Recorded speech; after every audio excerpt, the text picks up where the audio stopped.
and we'll go live on Facebook.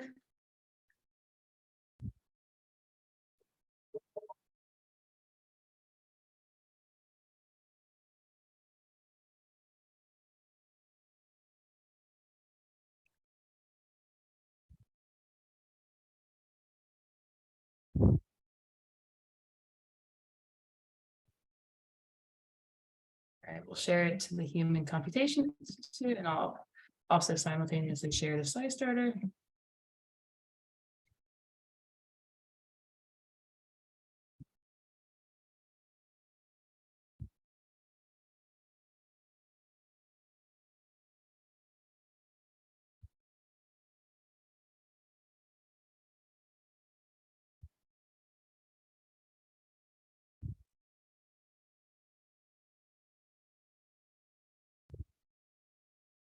All right, and we're live. So I'll hand it over. Thank you everyone for being here. Just an FYI, we really want people to be on camera for this one so it can be interactive. So if you don't want to be on camera, now is your time to privately message me. I'll give you 3 minutes for our friends on Zoom.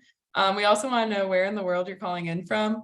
But yeah, for those who don't want to be on camera, privately message me. Otherwise, I'm going to be promoting everybody to camera.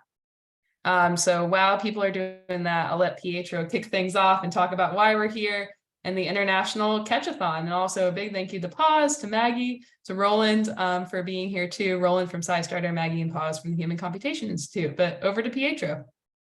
Great, thanks, Caroline, and thanks for your partnership in this, and to SciStarter for helping to get the word out about this and get everyone involved.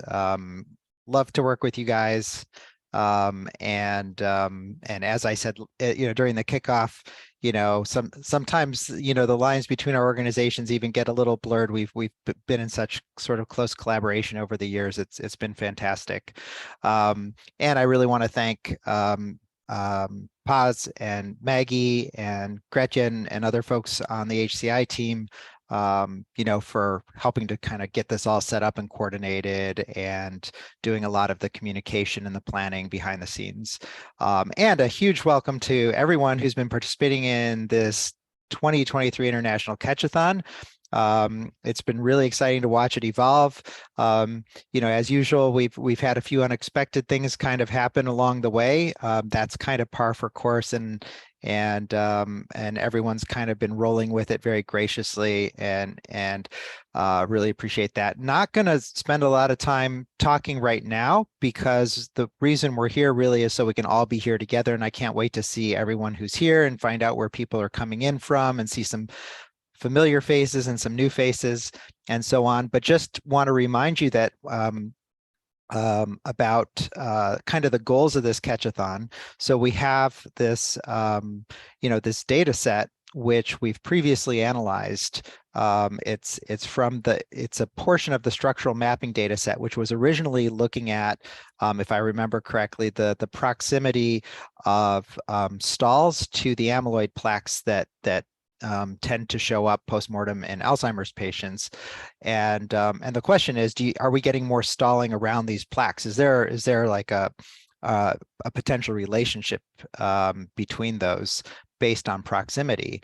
And in that structural mapping study, I think what we discovered is that there's not actually a relationship, and that wasn't a huge surprise, because once the amyloid turns into a plaque, it's hardened, it's taking up space, it's getting in the way of other things, but it's not it's not sort of actively toxic. It's when it's still this kind of gooey clump called an oligomer, where the amyloid monomers are all stuck together, that it becomes toxic. So that's when we would expect to see a relationship, but that's harder to visualize.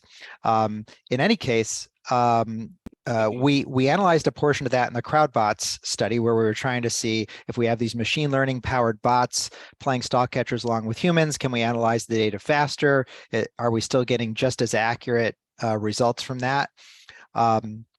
And along the way of doing that, we discovered that the human data, just that, not even considering the bots, but the human analyzed data from the CrowdBot study compared to the original human analyzed data from the structural mapping study, were not aligning as much as we expected. So this raised the question of, why would that be? We would expect if we analyze the same data set and stall catchers twice, we get very similar results. And it's really important to know that stall catchers can replicate itself. So when these things didn't line up, it raised questions like, were we actually analyzing the same data we thought we were? And so this was an opportunity to analyze it one more time, that same exact portion of the structural mapping data set, and then see how that lines up with what we've had before. So we're hoping this is going to kind of solve the mystery for us, and we're grateful to you for helping us do that, because we obviously have to make sure that stall catchers is providing very high quality data to the Cornell lab. And the challenge to you all was to say, can we, during this 1 week International Catchathon, can we analyze the data faster than we did during the CrowdBot study? And so we'll reveal the final graph that overlays the time course from these two events on top of each other at the end of the hour. So right now we're 5 minutes into double points during the final hour. At 1 p.m., we're not going to shut down the Hangout. We're going to stay on for an extra 5 minutes or so, and we're going to look at the very final results. And then we'll let you know where to get the more detailed statistics later. So with that, hopefully by now, Caroline, you've gotten some feedback. It's camera time. You ready? Definitely. Let's go. Okay, so everybody except for one person who said they didn't want to be on camera, you're getting on camera. So let's go, promoting you all to panelists. And if you suddenly see yourself on camera and you don't want to be, you can just shut off your own video, I think. Isn't that right, Caroline? That's right. Or you could throw your phone or computer away from you in a panic. Okay, people should be coming on as panelists now. I think you have to accept it. So we've promoted you all. I see Mike Caprero. I see Dave from Memory Cafe Directory.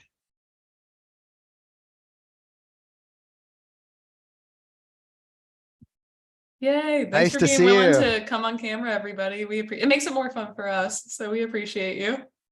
Yep. There we go. And so how's everyone doing? Mike, Mike, actually, you and Dave have both been very,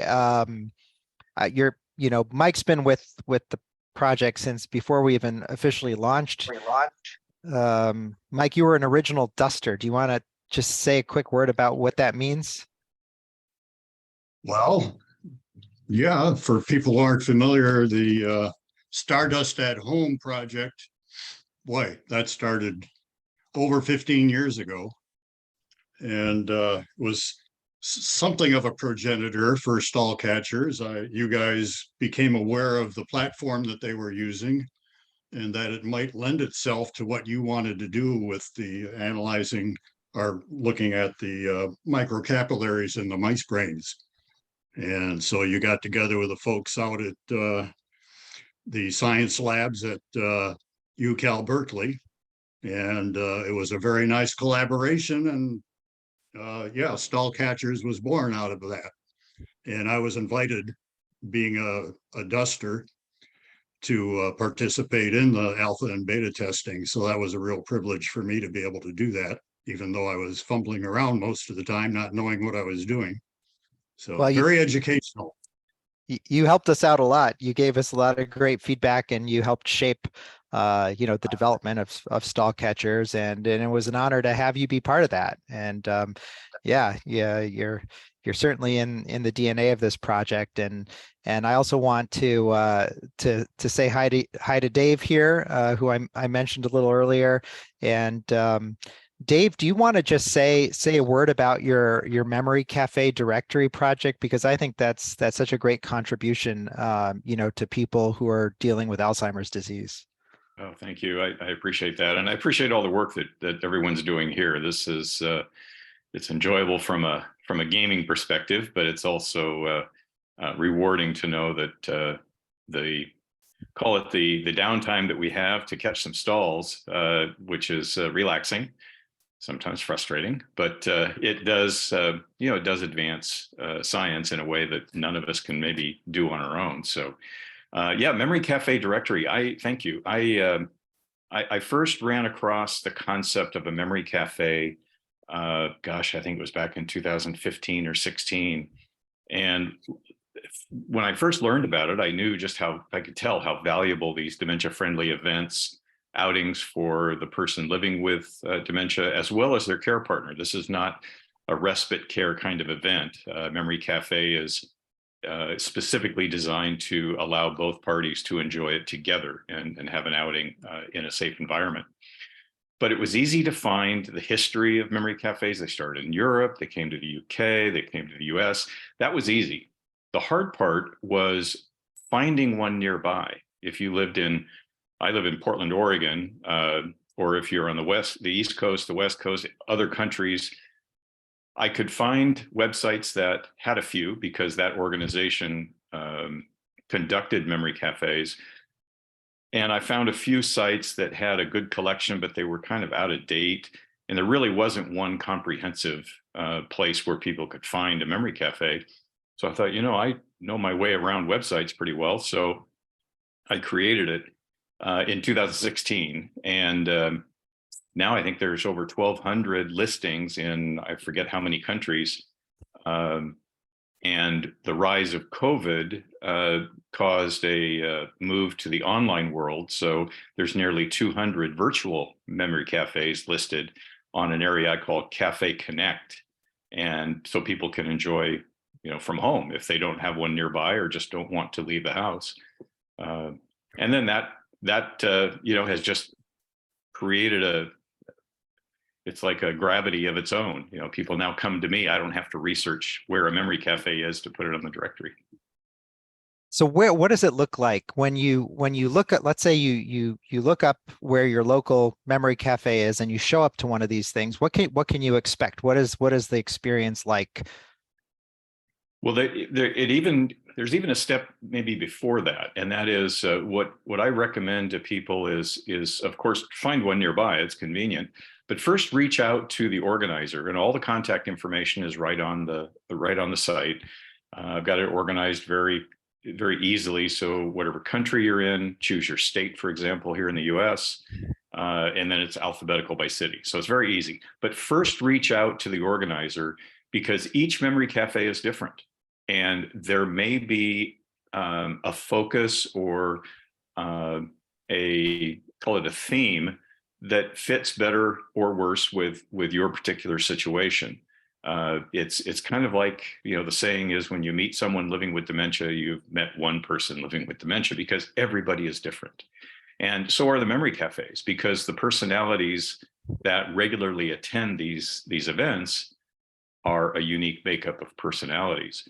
So reach out to the organizer. Sometimes there's an RSVP that's requested anyway, but 9 times out of 10, it's going to be perfect. Memory cafes are a nice variety of anywhere from a formal presentation of local resources to music trivia to just coffee and shoot the bowl. I mean, it's whatever the group wants and likes to use for an engaging kind of activity.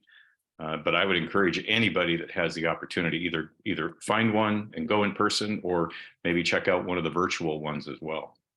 That's great. Yeah, thanks so much, Dave, and thanks for this, tremendous contribution to anyone who's dealing with Alzheimer's and is looking for some community support. And I wonder if you would mind just posting the link to your directory in the chat. So if anyone sure. wants to find it, that would be great. And Thank I you. see that we're gradually filling in here with other folks who are on here, and I'm just I know the order on my screen might not match the order on yours, so there's no real rhyme or reason to my ordering, but I see that Mary Evslin, if I hope I'm saying your last name right. Yeah. Where are you calling in from?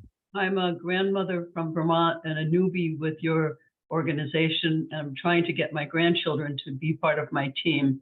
I have Parkinson's, and so that's my hope to try to get them to help you out with your project. So hopefully you'll see some very younger faces soon.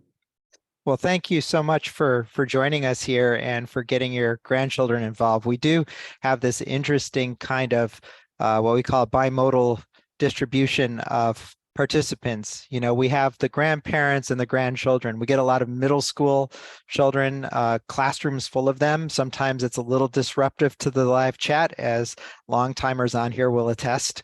We've tried to come up with ways to manage that, but usually we've actually had some really nice relationships form, and some of the kids will come back and they'll remember and recognize other people who are on here. So I hope you have a good experience with stalk catchers. I hope your grandchildren, if they decide to participate, that they do as well. And I think, you know, it's interesting to hear that you're drawn to this. You're coming from the perspective of Parkinson's, and I honestly don't know a lot about Parkinson's, but what I do know is that you know, that dementia can be associated with Parkinson's. There's a kind of dementia that's associated with it, and that we're discovering, you know, more and more that among the different kinds of dementia, that there are relationships, we think, in the etiology and the causes and the formation of these diseases that are common to all the different kinds of dementia. So when we do research on one kind, it helps us better understand all the different kinds. And in fact, we've partnered with different organizations to begin to investigate cognitive impacts or aspects of diseases, even like sickle cell disease. So and we're also working with a researcher at the University of Pittsburgh who's looking at cerebral small vessel disease, which is also known as white matter disease.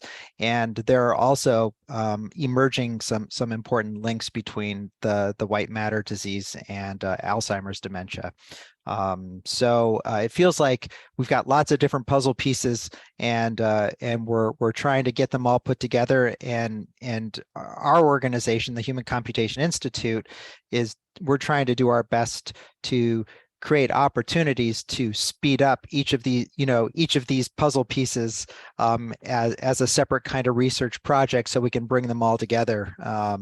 And so we're, you know, absolutely grateful to you all, to the catcher community, for helping us do that, and excited to bring some new projects. Mary, did you have something else? I haven't. I had an idea. One of the best promoters around is Michael J. Fox. And they might love to co-promote with you, because they have so many local organizations, and you know, just they got tentacles all over the place. It might be a nice partnership for you. That's a great idea. Thanks for suggesting that. Yeah, I think, yeah, maybe we can certainly reach out to them and yeah, and at least invite the idea. Yeah, great. Thanks a lot for that. And I know my colleagues on here are also here not just to be present, but also to capture some of this. So when ideas like that come up, I know we're not gonna, you know, forget about that. I'm really excited to see a longtime catcher here, Victor Sunday, joining us from. Where are you joining us from exactly today, Victor? I don't know if you can hear me. I know you're somewhere in Nigeria. I believe you to be somewhere in Nigeria. Yeah, hello. I think, can you hear me? Can you hear me okay? Oh, that's great. It's raining heavily here in Port Harcourt, Nigeria. But we are all connected, and we are excited to be part of this catchathon this year again. And we look forward to it, and we're already engaging our community volunteers across Nigeria. And it's going to be an exciting one. I think this final hour, we are on it. It's very interesting to be part of these stalk catchers contributing to the fight against Alzheimer's disease. And want to appreciate Petro and his team for this amazing research work. Thank you so much, and thank you for running on the unique Northwest Network of Nigeria. coming again for this year's hackathon. Well, thank you so much, Victor. We're Yeah, grateful to and have you with me here. also is Damilona joining us from Akure in Osun State. She was able to apply some other team members over there. Yeah, thank you very much. Thanks. I caught most of that. I caught most of it.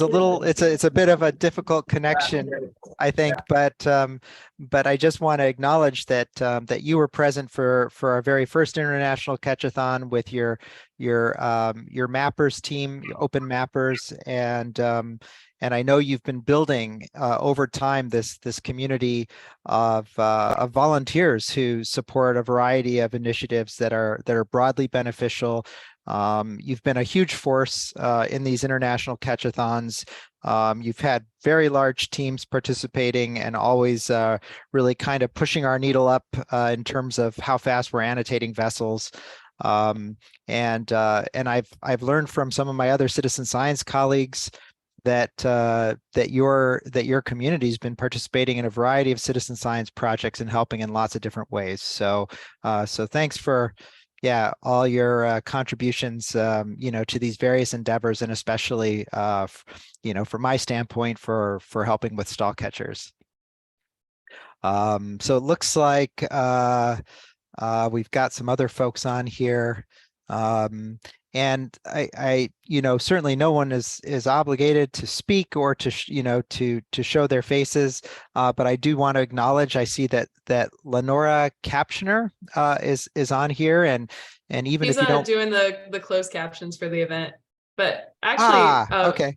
Mm-hmm. Pietro, I wanted to chime in on Victor's team, the land pollution lookout stuff.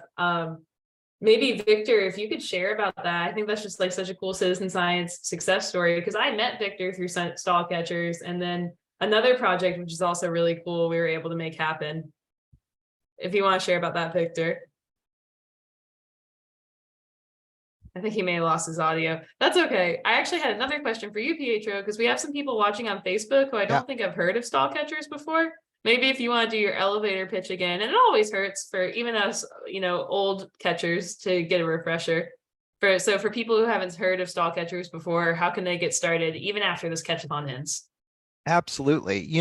Sometimes a picture is worth 1,000 words. So I'm just going to go right to my stall catcher screen, if that's okay. And let's do it and show you what that looks like. So if you've never seen or played stall catchers before, this is what it looks like. And this is a citizen science game, as you might realize. And what we're trying to do is speed up Alzheimer's research. And in particular, we're collaborating with the Schaefer Nishimura lab at Cornell University in the Department of Biomedical Engineering there. And they're applying some sophisticated imaging techniques that allows them to image through layers of brain tissue in mice that have been given the human form of Alzheimer's disease. And so the mice are alive, they're treated well, but it's possible to do these imaging sessions where we can look into their brains. And so when you move this green slider back and forth, what you're seeing is the data that comes out from this kind of special laser imaging. And this is a kind of grainy one. I'm going to actually, I'm going to call that flowing, but I'm going to see if I can find a better example to show you. This is a tough one too, if you're just starting out, but basically we draw an outline around a portion of a tiny capillary vessel in the brain, and we're trying to just make a determination of whether blood looks like it's flowing through that space or not in that vessel. And as you move the slider back and forth, you're kind of moving forward and backward in time, but you're also moving, as you move it to the right, you're kind of going deeper through the layers of brain tissue. So there's this interesting sort of interaction between the passage of time and where you're looking in the brain. And over time, you kind of start to get the hang of it because, we give you feedback on whether you're getting it right or wrong. Once you become more experienced, then we start to show you vessels where we're actually taking your answer to this question and combining it with other people's to form a crowd answer that tells us with a pretty high degree of confidence whether blood is flowing through that vessel. So here, when we don't give feedback about whether it's correct or incorrect, that's because we're actually asking you the question of whether it's flowing or not, and we don't know the answer yet. So I'm wondering if let's see. I don't know. I'm gonna ask one of our super catchers for help on this one. Mike Caprero, can you tell me what the correct answer is on this vessel? I don't know if you're muted or not. There we go. Ah. Had to find the unmute. Yep. Yeah, that one looks familiar, Pietro. I've been marking that one as flowing. I Okay. concur. Okay, I am definitely going to go with that. I honestly wasn't sure. I could have gone either way on that one, but as you can see, our super catchers are absolutely correct, and I got quite a lot of points on that one. In part because the more experienced you get and the more accurate you are, the higher this blue bar climbs, and then you get more points for each correct answer. And at the moment, we have double points going on. Now, I thought that during our double points, we get a little message here. You will if you refresh the screen. I have to refresh the screen. You did mention that. Okay, let's refresh it and see. And there it is. Okay, so in the future, this is a new feature to show when we have the double points going on. So in the future, we're going to try to make that just pop up without having to refresh the screen. For anyone who's never played stall catchers, this looks like a better vessel as an example, because here you can see as I move the slider to the right, there is this vessel that kind of this white part here is the vessel, and you can see it sort of show up all the way through that outline. And I don't see any blockages there. I don't see any dark spots that aren't going away. So I'm going to mark that one as flowing. Okay, and it says redeem later. So that means it is from this new data set that we're analyzing, and we don't really know the answer. So that's basically how stall catchers works. And the idea behind the research on this is that there's long been known to be a deficit in brain blood flow in Alzheimer's patients, about 30% less brain blood flow, which means less oxygen transport. And it's often described by some of the researchers as being equivalent to the feeling you get if you've been lying on a couch, you suddenly stand up and you feel a little dizzy. That's because just for a brief moment, your blood pressure drops and you don't have as much oxygen flowing around in your brain.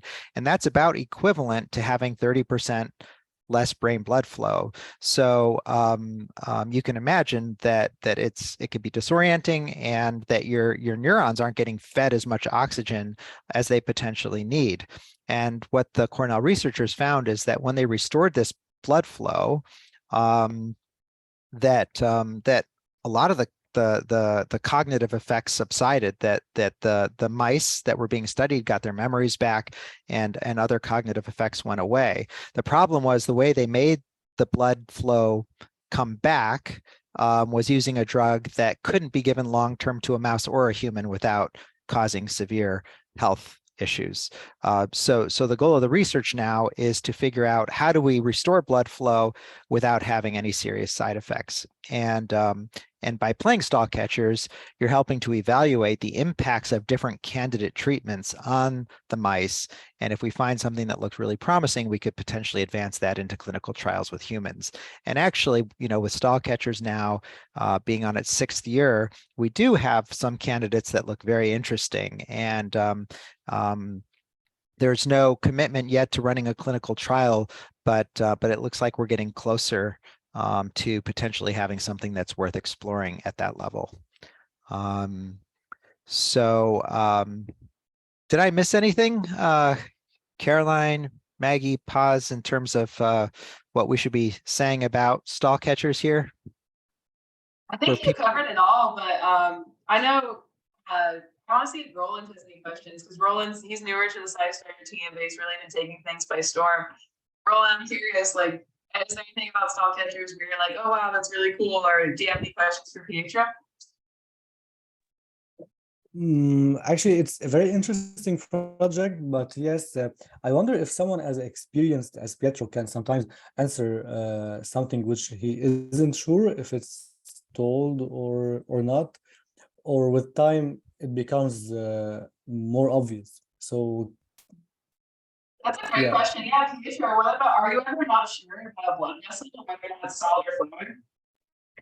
Sorry, there's a bit of an echo, Caroline. Are you Oh, sorry saying about that. Are you ever not sure about a blood vessel, whether or not it's stalled or flowing? regularly? I would say that yeah, I think some people have more of a knack for this than others, and I'm definitely on the don't have a knack for evaluating blood vessels. So, I think I showed that blue bar that shows your sensitivity level. And, some of the folks like Mike and Dave on here, their blue bars are pretty much maxed out. Mine never really gets above like, maybe I'll get a little bit above the halfway point, but it's kind of, we call it a trust bar sometimes. It takes a long time to build up that blue bar, but if you get one wrong, it drops quickly. And then it takes a while to build it back up. And when I was playing, Maggie and I ran a little internal competition on stall catchers last night within our catchathon team, and I was feeling very competitive and trying to answer very quickly, and I got five wrong in a row. Oh my gosh, that's egregious. I don't think I've Yeah. ever gotten 5 wrong in a row. Thanks, Caroline. I appreciate that. I might interject too, Pietro. You already know this, but Roland, yeah, when I first started trying to do this stall catchers thing, I thought these people were absolutely crazy. How in the world are you supposed to find a stall in this? But if you stick with it, it'll come. I love Yeah, that. and Experience is the best teacher. it really is. And regardless of where people are starting and whether they have a knack for it or not, one thing that remains constant across everyone who's ever played stall catchers when we've analyzed the data is we can see at an individual level, everyone is improving over time. Maybe at different rates, but everyone gets better over time. And another interesting thing I've seen, we've brought this to different national festivals, to the British Science Festival, to the Danish Science Festival, to the Science and Engineering Technology Festival in Washington, D.C. And you get to see people engaging with it up close. Entire, families come in and do it. And sometimes the children get it right away and the adults are really confused and can't see the stalls. And sometimes it's the other way around. So we don't see an age effect there. We don't see a gender effect. But one thing we have seen is that people will get them consistently wrong. And then suddenly they realize, oh, the thing I thought was a stall is flowing and the thing I thought was flowing was stalled. And then as soon as they realize that, suddenly they're getting a bunch of them correct. So there's kind of this initial, wait, what does it actually look like? And once they figure that out, then suddenly, they start doing a lot better. So it's just very interesting. I'm a cognitive scientist. I study thinking in humans and machines, and I'm always fascinated by the differences in how different people view the world and see things. And that's really what powers stall catchers. If we all saw the world exactly the same way, stall catchers wouldn't work. What makes it possible to have a crowd answer is that when one person gets it wrong, other people are getting it right, and we can figure out what the correct answer is from that. So, and then the International Catchathon just emphasizes, the tremendous diversity that's brought to this endeavor. Pietro, could I, at the risk of sharing a tip that would help all my competitors, since this is a gamified activity, may I share something that I do when I find I think, in fact, you had a couple of good examples when you were sharing your screen earlier about maybe the resolution is a bit fuzzy or you just can't quite tell. What really helps me, what I do, is I squint at that one, and the squinting changes the focus, and I can find a stall when I'm squinting that I can't really see when I'm watching it without the squint. So since everybody took the time to be here today, that's my secret. Don't share it, please. I hate to break this to you, Dave, but this is being recorded, live streamed multiple places. Yeah, I know. Your statement has entered the public record. Hey, everybody wins, right? I think within the planetary context, your secret is safe. And it's I'm definitely quite, gonna try that. yeah. Yeah, I will too, actually. And it's interesting because I think at some point along the way, someone explained to me that when you squint, you're putting your eyelashes in front of your eye, and that creates, if I'm remembering right, a low pass filter. It filters out the high frequency visual noise. And so if you have a lot of tiny little dots and it looks very noisy, your eyelashes kind of hide that. And then all that's left is the part that's, I guess, helpful to seeing whether there's flow or not. So I find that quite interesting. Filter is the good word for that. It filters out the noise, and for me anyway, it makes it easier to see the dark spot that's not moving through all that clutter. So it raises an interesting question, and so some people might hear this and they might try that. But what if we could somehow provide, a technological solution to that in the interface itself, like a button you could click that would create such an overlay, such a filter directly on the image? Something we could experiment with, I guess. So I think that's inspirational. Yeah, I think there's some merit to that. You think about all the crazy things that's possible with AI these days. Applying some sort of a filter based on the number of dots per square inch or something I don't think is out of line. I think that could be something that, we go to the ophthalmologist and they do the what's better, A or B. And these filters could just simply be A or B. And which one do different people might respond to a different filter. Maybe there's 3 of them. I mean, just different ways to reduce the noise and find what works for each person. I like the idea. Yeah, I think that's great. That's great. And by inviting people to use whatever filters work best for them, that gives us feedback, that gives us data to actually help us refine the filters and make them better. So we're always looking for the feedback loop from the human to the machine. So that's fun. Yeah, that could be quite helpful. So I appreciate that. So let's see. I see we have, I'm going to try to say your name right. Is it Damilola on here from Nigeria, I think, also from the Open Mappers. So I just want to invite you, no pressure, and I realize there could be bandwidth issues, but if you want to join us and say a quick hello, you could even just you could unmute, but we'd love to hear from you. And you can do that now, or you can decide to do that later. I also see we have Captioner Francisco. Captioner. Yeah, That's not a name. Spanish language closed captions. Captioner is what he's doing. Okay, that's great. Well, we appreciate that you're doing that here, and we realized there was like an initial time mix-up. So thanks for jumping in at the last minute and doing that. I'm really curious who won you said you had a Human Computation Institute stall catchers competition yesterday. Who won? So Pietro, we already know you lost, but who was the winner? Was it Paz? Was it Maggie? So it really depends on how you measure. I came into the competition with a higher blue bar because I've been playing stall catchers for a long time, which gave me kind of an unfair advantage. But if you look at the number of errors made, then I would say that Maggie beat me in the competition just based on error rate. If we played long enough, I'm sure that the points would reflect that as well. So it was good incentive to get on there. And so that reminds me, it's funny because we spend so much time working on the project and not enough time actually participating in it, which we should be doing more, because participating in it not only makes that kind of contribution, but it also keeps us in better tune with the interface and some of the issues that come up. And thank goodness for Mike and Dave and other folks who let us know when there are issues that come up.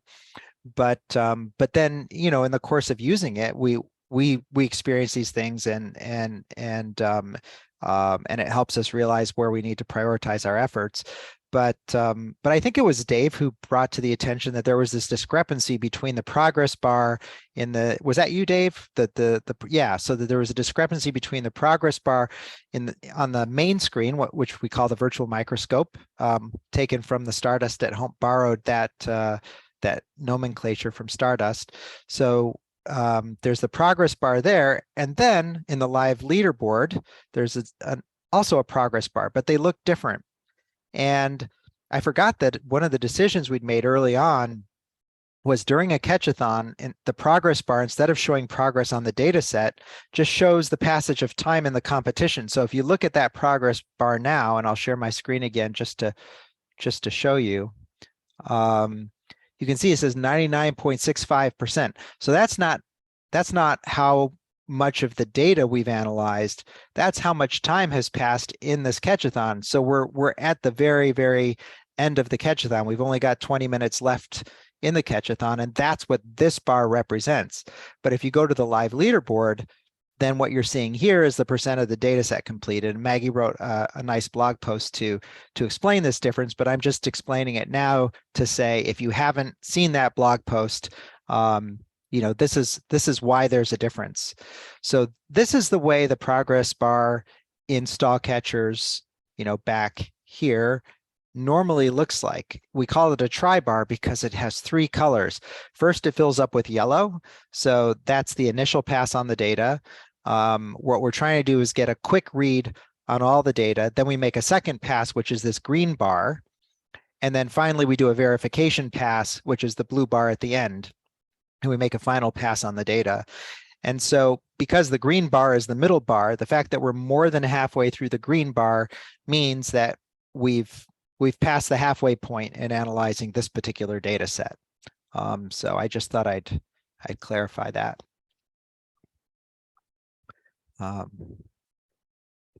So I'm kind of curious. I know that folks are on here who have been participating in the catchathon, and wonder if you're, while we're here in the Zoom, if you're also taking advantage of the last hour of double points at the same time. I see Dave's nodding. Yes.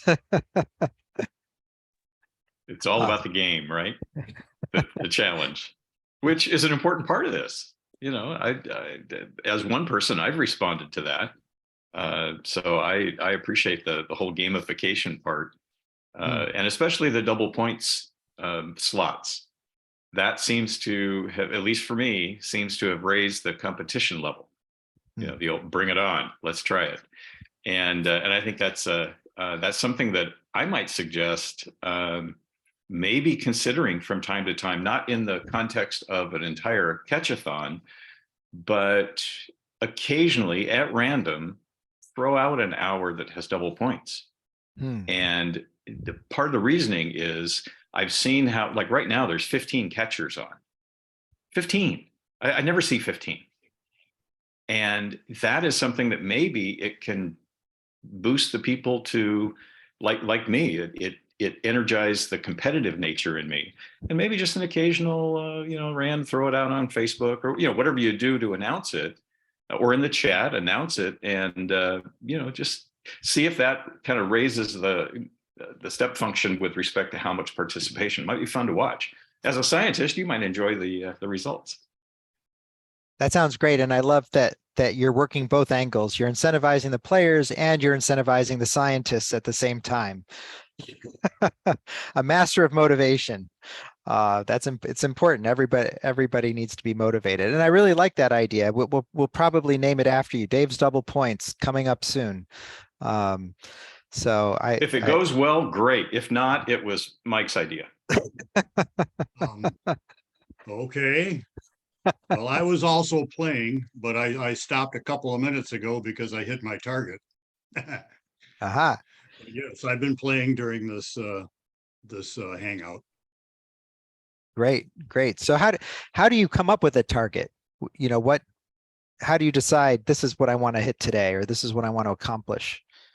Well, it really wasn't a target until last night when I realized I was close to a nice round number. So I figured, well, let's go for that at least. And you can't hit it exactly, but I've got there. So I'm happy, and nobody's close on my tail, so that's fine. I'd I be see curious. pictures on camera again if we want. Oh, Oh. we lost him again. Never mind. I'll let you go back to it, Pietro. No, that's okay. I'm glad you mentioned it. Yeah, please do alert if that happens again.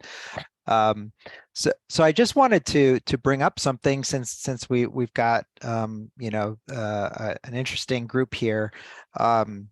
We recently met with the Cornell lab, and we do from time to time to kind of go over the project and discuss recent results, share our CrowdBots work, get information on the research questions and this kind of thing. And one idea that came up was there's a part of the analysis process that still happens at the lab. So we take the results from the stall catchers analysis and we send it to the lab. And what we do is we actually rank order all the vessels in terms of their crowd confidence in a stall. So at the top of the list, you've got the vessels where you had the most agreement that this vessel was stalled. And then you go down the list and then the crowd confidence gets lower and lower. And then suddenly it's 0. And then the rest of the vessels, everyone agrees, are flowing. And if you have, say, 50,000 vessels in a data set to look through, but only 1,000 of those vessels have a non-zero confidence that it's stalled, now you've drastically reduced the number of stalls that the scientists have to look through. So now the scientists, they'll start at the top and they'll look through the ones that are most likely to be stalled. And then, once they get to a point where that stall level has dropped below a certain amount and they're just not seeing any stalls anymore, then they realize, yeah, we've probably captured at least 95% of the stalls. So instead of taking them, months to analyze the data, they can do it in half a day. The question that came up is, can this second level analysis somehow be done by the more experienced stall catchers players who really have that blue bar, highly elevated, have demonstrated a level of sensitivity and consistency over time? And would that be interesting? Would that be an engaging task to be part of that second analytic phase? So I'd like to kind of put that question out to you and see what you think. We kind of had something like that on the Stardust project for the aerogel, where we were looking for interstellar dust particles that were captured in the aerogel. They formed what they call it, because it was a NASA project, I guess they typically have red teams. And some of us were invited to be on the red team. And that was kind of our job. Anything that, any of the images that had been flagged as potentially having a track, because we're looking for tracks in the aerogel from these particles, the particles themselves being too small to see. Anyway, people on the red team would go through all of those and rank them. So we would do the initial ranking, which would save then the administrative team, if you will, the people at the science lab, hopefully save them some time. So we would do a first pass through it and rank them ourselves, and then they would do the final assessment. Yeah. So I think, yeah, it sounds like a reasonable idea. Yeah, that's great to know about. I think we've also talked about that kind of red teaming as well. So there's a mechanism in stall catchers that anyone who's played for a while knows about. Let me see, I can bring this up again. So when we go to answer about something here, this is a pretty clear one, but we have this little flag here. So we still ask folks to give an answer whether they flag a vessel or not. But if something looks problematic, like there's an outline, but there's not even a vessel going through the outline, then we hope that people will flag that for us and let us know, and then we can exclude it from the analysis. But the question is, if something gets flagged, is it just that one particular player was confused about it, or is there something truly wrong with it? So having kind of a second pass analysis to look through the flagged vessels and make sure that, yeah, there's something truly problematic could also be helpful there, I think. But it sounds like maybe either one of those analytic tasks could be something that folks from the catcher community could be involved in, from what you're saying, Mike. Pietro, oh, sorry, if yeah, Mike please. is not, are you done, Mike? Yeah, I've muted myself. Yep. Oh, okay. Well, I just have a kind of I'll call it a logistics question. Do you envision this as something that the stall catchers program behind the scenes would just simply serve up these additional reviews to the high confidence players, maybe weighted more often, kind of back to them? Or do you envision this as something that would be like, maybe, for example, instead of the orange outline of something that a high confidence person was reviewing, that changed to red, because that's something that you want to pay extra special attention to, being diverted to someone that might have a higher confidence level. That would at least be a cue for the person to say, ooh, I better slow down and take an extra look at this. I don't know. I'm curious what if there is even a vision in place yet, or how that could work. So I'm not sure I tracked all of Me that. neither. Dave, I'll try no, again. well, so I think what I wonder if what you're saying is if there could be some kind of dynamic mechanism that would in real time kind of see the evolution of a response about a particular vessel, and then if it looks problematic in some way, if it looks controversial in some way, if that could then be elevated, if it could be marked a certain way to say, hey, this is something strange, could you take a closer look at this? And then that shows up for one of the more experienced players to look at. Is that the basic idea? Right. And I see this maybe as two different ways. If I'm the player that's presented with this, the question marks floating above my head would be, will I see a button that says, hey, you have different stalls to review over here? Or will they just simply be interspersed with the regular stalls I'm looking at, and I won't know the difference? I just happen to be a higher confidence player. Or will the outline change color to tell me, oh, take a closer look? I mean, it could be any of the above. I don't know what's systematically possible, but two, what the right human interface part of it is. At what point do we slow down and take an extra careful look, because it's one of those special ones you've identified. Yeah. I would interject something here, because Dave, you're a real good idea guy, Dave. Yeah, when we were on the red team with Stardust, that involved a bit of a sacrifice, because the time we spent, which was considerable, ranking the movies that had already been evaluated, that was time that we couldn't spend if we were concerned with our point level in the game. Interspersing them, as you've been suggesting, would allow us to continue playing and do those evaluations at the same time. And also, on rare occasions, when we get toward the end of a data set, the higher scoring players, as Pietro knows, will get to the point where they may be starting to see the same small subset of movies over and over again, and it gets to a point where there's no point in continuing on. But if we had those other movies in there for the closer examination, that would forestall that. So yeah, I don't know how technically challenging that would be for the team to try and do that, but it's a great idea, I think. Mike, do you, in your experience, would it be helpful for the catcher to know that that is a special one to review? Or would you think that it would be better just to intersperse them and we wouldn't know the difference as catchers? I like the idea of knowing that there is for special review, because especially if you're in the middle of one of your random double point sessions, we might tend to go a little faster and be a little less careful in general. But if all of a sudden I see this red outline instead of an orange one, then I know, oh, okay, this is worth taking some extra time. So I like that idea.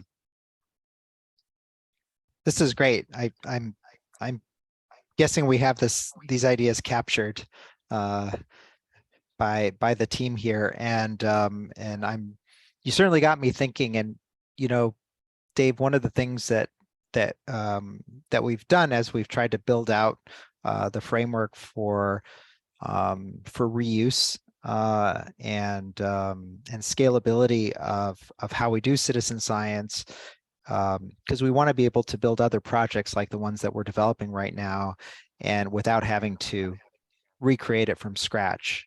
And so in working with Microsoft Research, we were curious, what if you had a little AI assistant to give you some ideas about whether something was flowing or stalled, and how would people incorporate that? And I know some of you participated in that study. To do that, we created an experimentation toolkit that allows us to create a sandbox version of stall catchers that's isolated from the version that's producing the data for the lab, so we can ask these questions about which interface techniques might be more motivational, if there are aspects of the interaction that could bias the response in certain ways, because this is the tension that exists, is we want to make this as engaging as possible, but we also have to be careful that we don't, of course, contaminate the quality of the data that comes out of it. And I think sometimes, we're faced with so many different options that we have to make an educated guess. And it's possible that the guess we make isn't the best way to do it, but it's good enough. So that's also a tension that exists, is how many different ways of presenting something do we evaluate? If we get one that works, it provides the right data quality and it engages people, if we have some broad categories of ways of doing these things, we can compare them. But then there's this kind of diminishing returns. Okay, we've got something that works, and now we're going to go on to the next thing. So that's just to share a little of our sausage making with you about how we approach these problems. And right off the bat, kind of at a gut level, I like this idea of like a different colored outline that really sort of like viscerally, visually catches your attention, says, hey, this is important. Look more closely at this. And I think, Mike, from what you were saying, you kind of resonated with that as well. So I think that's definitely the kind of thing we could try. And I know the lab is interested in us kind of going down this path. So I'm sure we'll be in touch more as we start to experiment with that. And if you're interested, of course, you can be engaged in any of testing that out and seeing how it works for you. I would add one thing too, because there was a period where color blindness was an issue, and we went through the evaluation of the different color. It wouldn't have to be a different color. It could be a different thickness outline, or right. something different about the outline. Right. Or yeah. hatched, or a hatch pattern or something. Right. Good. Exactly. Very good point. Exactly. Yeah. And so, yeah, fortunately, we have, some good designers on the team, and we have checklists for these kinds of aspects. But I think, I think you're just demonstrating a really keen awareness of the kinds of issues that can come up. And I think when we were first trying to, I don't know if you remember, Mike, I think we started with a green outline in the original version of stall catchers, and then eventually we landed on, and I don't remember the reasons why, but I think we had some voting on it, and players were responding to it, and things like that. I liked the green, but I adjusted. I'm not gonna lie, I liked the green too, but somehow we had some kind of critical mass around orange, so that's the way we went. Someone says I'm team red. Yep. It looks like we've got 2 minutes left in the International Catchathon this year. It's been a full week. We haven't done something this long in quite a while. And I know that many of you have stuck with us every day, and that some of you here stick with us every day, even when we don't have a catchathon going on. So just really grateful for all the the catching that everyone's doing. And we're going to take a look now as we count down here. I'll share my screen. We'll look at the live leaderboard just to see what that looks like. I see Victor is kind of cheering in the background, wondering how how his team is doing today. Okay, so it looks like we've got 1 minute and 58 seconds left, and in a moment I'm going to take this number, the percent of the data set completed, and I'm going to plug that into a spreadsheet, and we're going to get a graph, and we're going to compare how much of this data set we got done in 1 week relative to how much of the data set was analyzed in the CrowdBots study, because our goal was to see if we could analyze more and faster, working together as a global community. I don't think this ordering is going to change in the next 18 seconds. So I'm going to go ahead and I'm going to, I guess we do have a pretty close race for third and fourth. So maybe it's premature to call that one. But StarRider has a clear first place. Mike here is a solid second. We have Sean and Christiane who are neck and neck, but it looks like that is the final ordering. So Sean in third, Christiane in fourth. And this is, I don't know if I'm going to say it right, Anakareta in fifth place. And so this is a name that was newer to me on the leaderboard. Was this new for the Catchathon? Asking the longtime players here. I thought it was a new name myself. Yeah, so that's kind of exciting when we see someone new show up and suddenly, they're in the top 10 on the leaderboard. And then sometimes they really stick around. That's happened before. And then we've got Dave here in sixth, Carol in seventh, Jay Koff Benefits in eighth. These are some very familiar names. Ababi, I don't know if I'm saying that right, in ninth. And this one was kind of interesting. I'm sort of curious if this is a human who feels like a bot, or if this is a human who created a bot, or exactly what this is. But maybe this is a mystery that will resolve itself over the next days. If we figure out what this mystery means, then we'll share it with the rest of the community. So this is fantastic, and I know there are lots of others who don't show up on this leaderboard on this because it's just top 10, but we're going to recognize everyone in some follow-up blog posts. So congratulations to the top 10 here. For the teams, we've got in first place the tracker team. There's a striking resemblance between the score on this team and the StarRider's score. So I'm going to make a wild leap and say that this is StarRider's team. We've got eyes on L's. I also see some correspondence here. So that's Mike, Final Fantasy, Chrissy, the Network of the Nation of the Library of Medicine, January 2021. So I made that team for a webinar ages ago, and I put my theory in the chat, but I feel like the people who we did that webinar with just joined that team and forgot to leave it.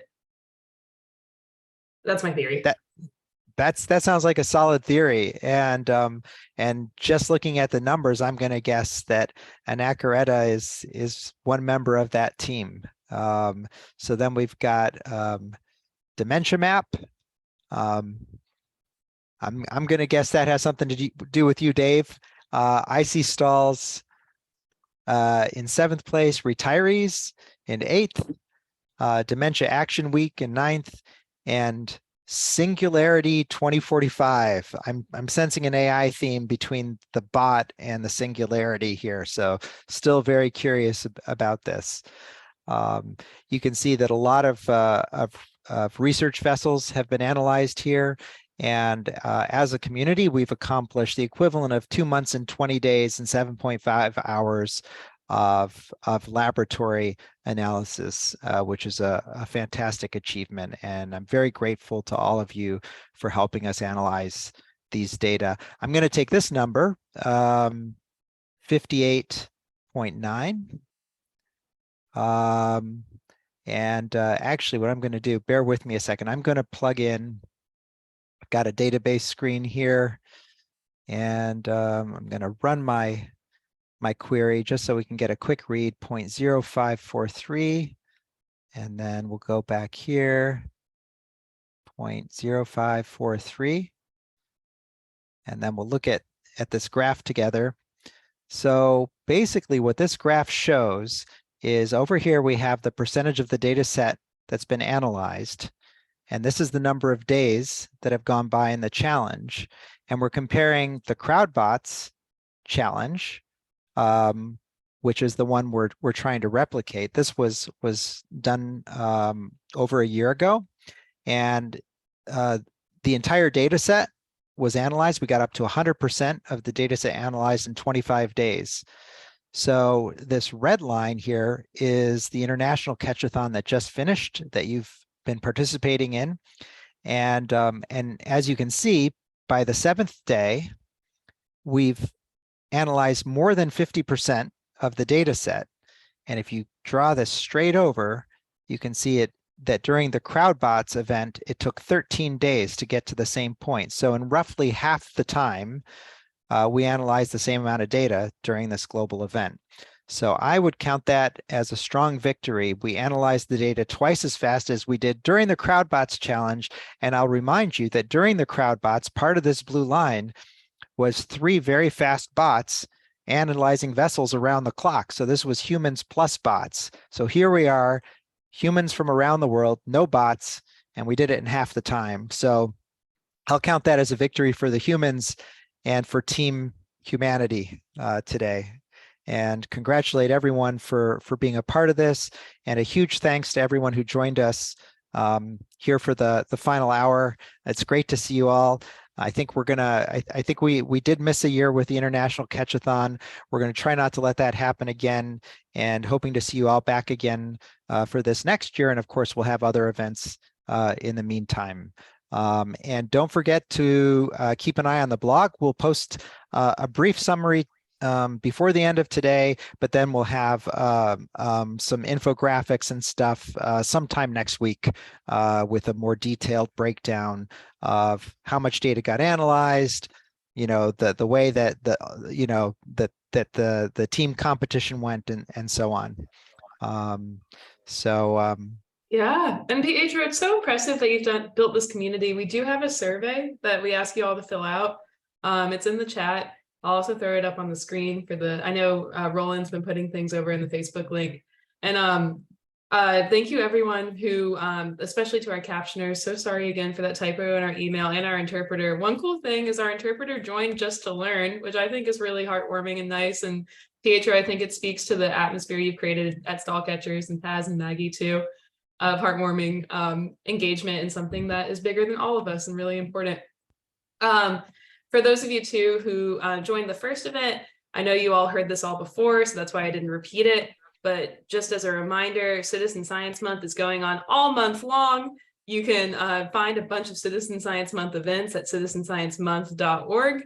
And this wouldn't be possible without the support of Arizona State University and the Network of the National Library of Medicine's All of Us research program. They support Citizen Science Month, and they help support the captioners to come. Some of the promotional support too was thanks to them. So, you should definitely check out. I know I told you all about what All of Us was on the last call, but definitely check them out. Learn more at citizensciencemonth.org. You can also go to joinallofus.org as well. We'll put the exact link to that in the chat. And please do fill out the survey. It really helps us out. Pietro, any other parting words for us, or should we all just head off and keep catching those stalls?